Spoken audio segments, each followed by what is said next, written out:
प्रिय दोस्तों, यदि माता पार्वती की कृपा अपने ऊपर पाना चाहते हैं, अपने जीवन में बहुत ही बड़ा चमत्कार होते हुए देखना चाहते हैं, उसका जीवन संवर जाएगा। क्योंकि माता पार्वती की कृपा, माता लक्ष्मी की कृपा जिसके ऊपर होती है, उसके घर में अपार धन, संपत्ति और पैसों का आगमन शुरू हो जाता है। माँ पार्वती की भक्ति करने वाले व्यक्ति घर में कभी भी पैसों की कमी नहीं होती। पैसा चुंबक की तरह खींचा चला आता है। माता लक्ष्मी की भी आपको अर्चना करनी बहुत ज़रूरी है। यानी कि माता लक्ष्मी को प्रसन्न करने के लिए दोस्तों, आपको इस वीडियो को एंड तक सुनना है। बस आपको इस मंत्रपूर्ण श्रद्धा के साथ 108 बार जाप करना है। देखते ही देखते आपके जीवन में खुशहाली आ जाएगी। धीरे धीरे आपकी 7 जन्मों की गरीबी भी खत्म हो जाएगी। तो दोस्तों, आपको इस मंत्र को अपनी दुकान या घर में मोबाइल फ़ोन पर चलाकर 108 बार सुनना है। साथ ही दोस्तों, यदि आप माता पार्वती की, माता लक्ष्मी की अपार कृपा अपने ऊपर संपूर्ण परिवार पर पाना चाहते हैं, तो हमारे इस वीडियो को दिल से लाइक कर दिए, ज्ञान के सागर चैनल को सब्सक्राइब कर लीजिएगा और प्यारा सा कमेंट जरूर करना। यानी कमेंट बॉक्स में जय माँ लक्ष्मी, जय माँ पार्वती अवश्य लिखना, जिससे कि आप माता रानी के चरणों में आपकी हाजिरी लग जाएगी। तो दोस्तों, मंत्र कुछ हमारा इस प्रकार है, जिसका जाप करने मात्र से आपके जीवन की सभी परेशानियां दूर हो जाएगी। आपके जीवन में धन धान्य की कभी भी कमी नहीं होगी। तो चलिए दोस्तों, मंत्र शुरू करते हैं। मंत्र हमारा इस प्रकार है।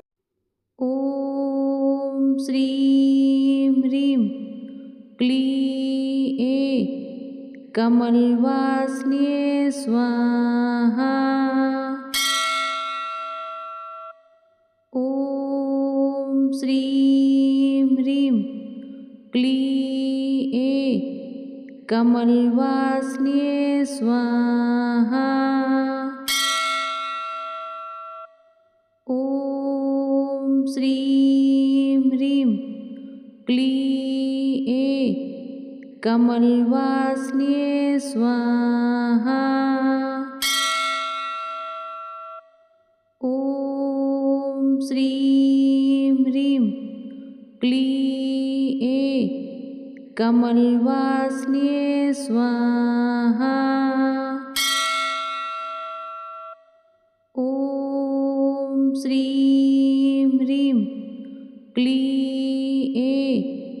कमलवासिन्ये स्वाहा। ओम श्रीं ह्रीं क्लीं कमलवासिन्ये स्वाहा। ओम श्रीं ह्रीं क्लीं कमलवासिन्ये स्वाहा। ओम श्रीं ह्रीं क्लीं कमलवासिन्ये स्वाहा। ओम श्रीं ह्रीं क्लीं कमलवासिन्ये स्वाहा। ओम श्रीं ह्रीं क्लीं कमलवासिन्ये स्वाहा। ओम श्रीं ह्रीं क्लीं कमलवासिन्ये स्वाहा। ओम श्रीं ह्रीं क्लीं कमलवासिन्ये स्वाहा। ओम श्रीं ह्रीं क्लीं कमलवासिन्ये स्वाहा। ओम श्रीं ह्रीं क्लीं कमलवासिन्ये स्वाहा।